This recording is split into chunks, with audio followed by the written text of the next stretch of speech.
Welcome to మలిన్ kitchen. ఈ రోజు అయితే మనం మంచి హెల్తీ అయిన సమ్మర్ రెసిపీ అండి. ఇది కర్బూజా ఐస్ క్రీమ్ చేసుకున్నాం. మనకు పిల్లలు బాగా అడిగితే ఐస్ క్రీమ్ కావాలంటే మనం ఇలా చేసి ఇవ్వచ్చండి.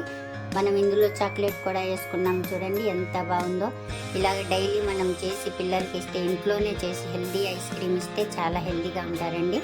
మనం కూడా తినొచ్చు, చాలా బాగుంటుంది. ఈ రెసిపీ నచ్చితే లైక్, షేర్, కామెంట్, సబ్స్క్రైబ్ చేయండి. మర్చిపోకండి మీ ఫ్రెండ్స్కి షేర్ చేయండి. వీడియో చూడాలంటే నోటిఫికేషన్ ఆన్ చేసుకోండి. వీడియో అయితే పూర్తిగా చూడండి. వీడియోలో ఎలా చేసే ఐస్ క్రీమ్, కర్బూజా ఐస్ క్రీమ్ అలాగే చేయండి, అదిరిపోతుందండి. టేస్ట్ అయితే బాగా చూసేయండి. Thank you.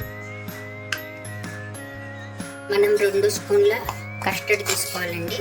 నేను నిండాగా 2 తీసుకున్నాను. తీసుకొని మనం ఇప్పుడు ఇందులో పాలు వేసుకొని కలుపుకోవాలి.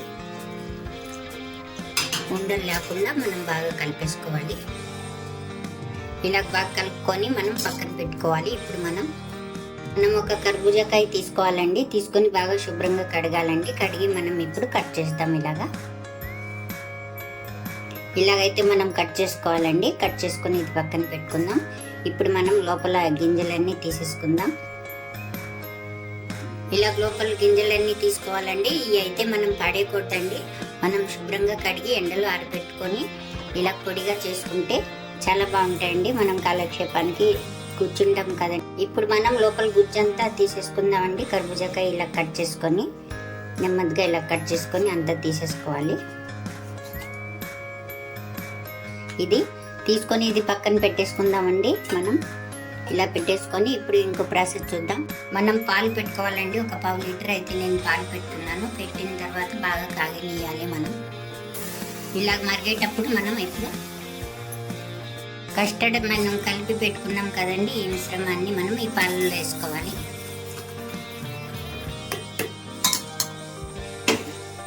అలాగే మనకు తీపి ఎంత కావాలో అంత చక్కెర వేసుకోవచ్చండి, మన ఇష్టం.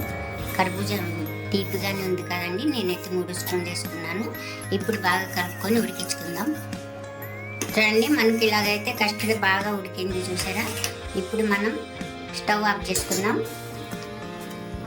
ఆఫ్ చేసుకొని బాగా చల్లారించుకుందామండి. మిక్సీ జార్ తీసుకోవాలండి. మనం తీసుకున్న తర్వాత ఇందులోకి మనం కస్టర్డ్ చల్లారిపోయిందండి. మనకు ఈ కస్టర్డ్ని ఈ మిక్సీ జార్లో వేసేసుకోవాలి. వేసుకున్న తర్వాత ఇందులో మనం కర్బూజాది లోపల తీసుకున్నాం కదండి, ఇది కూడా మనం ఇందులో వేసేసుకోవాలి. ఇలా వేసుకున్న తర్వాత మనం మిక్సీ పడదామండి. చూడండి మిక్సీ అయితే పట్టుకున్నాం. ఇలాగ బాగా అయింది, చూసారా, సాఫ్ట్గా. ఇప్పుడు మనం కర్బూజా తీసి పెట్టుకున్నాం కదండి, ఈ కర్బూజాలో మనం ఈ మిశ్రమం చేసుకున్నాం కదా, ఇది ఇందులో వేసుకోవాలి.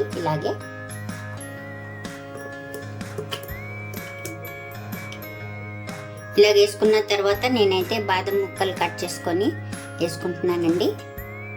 అలాగే మన దగ్గర ఏ చాక్లెట్ ఉన్నా సరే మనం కట్ చేసుకొని వేసుకోవచ్చండి. నేనైతే వేసుకుంటున్నాను. ఇలాగే మన ఇష్టం. పైనుంచి మళ్ళీ మనం బాదం వేసుకోవాలి. వేసేసుకొని ఇప్పుడు మనం కట్ చేసుకొని పెట్టుకున్నాం కదండి, ఇలా మూత పెట్టేసుకోవాలి. ఇలా మూత పెట్టేసుకొని మనం ఫ్రిడ్జ్లో పెట్టేసుకుందామండి. నైట్ అంతా అయినా పెట్టుకోవచ్చు, లేకుంటే 4 గంటలైనా మనం పెట్టుకోవచ్చండి. డీప్ ఫ్రిడ్జ్లో పెడదాం. ఇలాగే మనమైతే 4 గంటలు అయిపోయింది కదండి, మనకు గట్టిగా పడిందండి ఐస్ క్రీమ్. మనం ముక్కలు అయితే కట్ చేసుకుందాం. కర్బూజాని బాగా మనకు ఐస్ అయిపోయిందండి. ఈ మూత తీసి మనం ఇప్పుడు కట్ చేసేస్తాం. మనం ఇలా ముక్కలు కట్ చేసుకుందామండి. చూసారా, ఇలా కట్ చేసుకోవాలి. ఇప్పుడు మనం ప్లేట్లో పెట్టుకుందాం.